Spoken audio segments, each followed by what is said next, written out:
Oi, eu sou Vanessa Michelante e este é o programa O que é isso no meu prato? O tema de hoje é glúten. Será que ele é mesmo vilão? Devemos excluir da nossa alimentação? Acompanhe o nosso episódio e tire suas próprias conclusões. Preparado? Glúten, o que é isso e por que ele é tão famoso? Pães, massas, bolos, biscoitos, torradas, pizzas, achocolatados, sorvete, molhos e muitos outros alimentos contêm glúten. É uma proteína composta pela mistura de duas proteínas, gliadina e gluteína. Está presente somente em alguns cereais como aveia, trigo, centeio, cevada e, acredite, até no malte. É o glúten que dá liga, elasticidade e aumenta o volume à massa desses alimentos. Sem essa proteína, a massa não fermentaria, nem cresceria. Até mesmo bebidas como cerveja e uísque contêm glúten. O glúten ficou famoso, mas não por acaso. Na busca de um corpo perfeito, tornou-se comum associar que retirar o glúten ajuda no emagrecimento.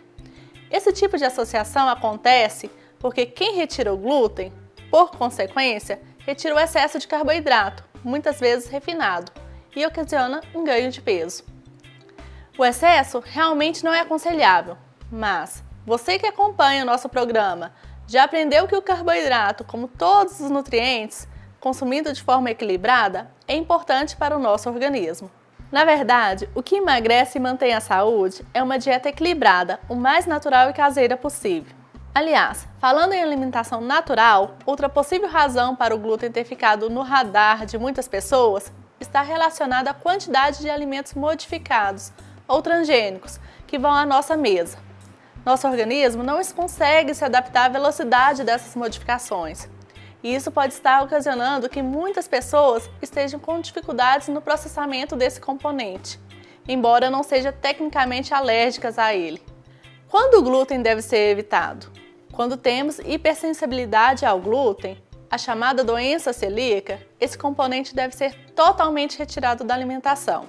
Isso porque quem possui a doença não consegue processar essa proteína, o que ocasiona uma série de sintomas nada agradáveis, como diarreia frequente, dor abdominal, vômitos, irritabilidade, perda de apetite, abdômen inchado, palidez e emagrecimento sem causa aparente. Tais sintomas tendem a desaparecer rapidamente quando zeramos o consumo dos alimentos com glúten.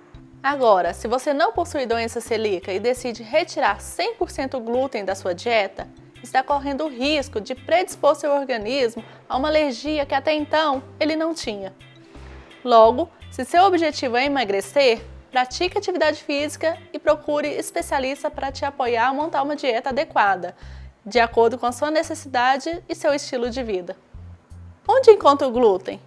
E onde não tem? Nos alimentos industrializados é mais simples.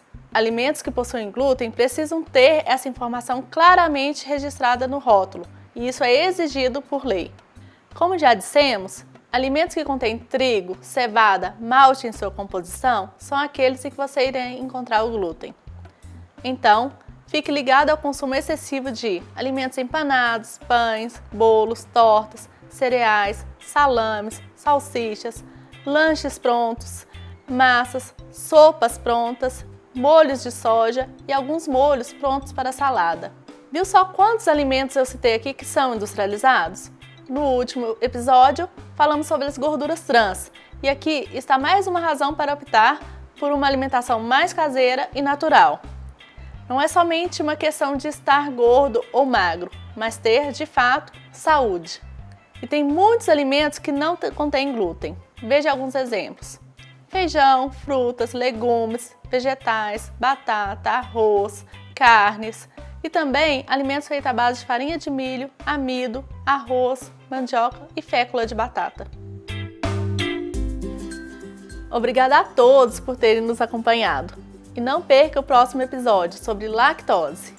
Assim como o glúten, muitas pessoas são sensíveis a esse nutriente. Quais cuidados devemos adotar no seu consumo?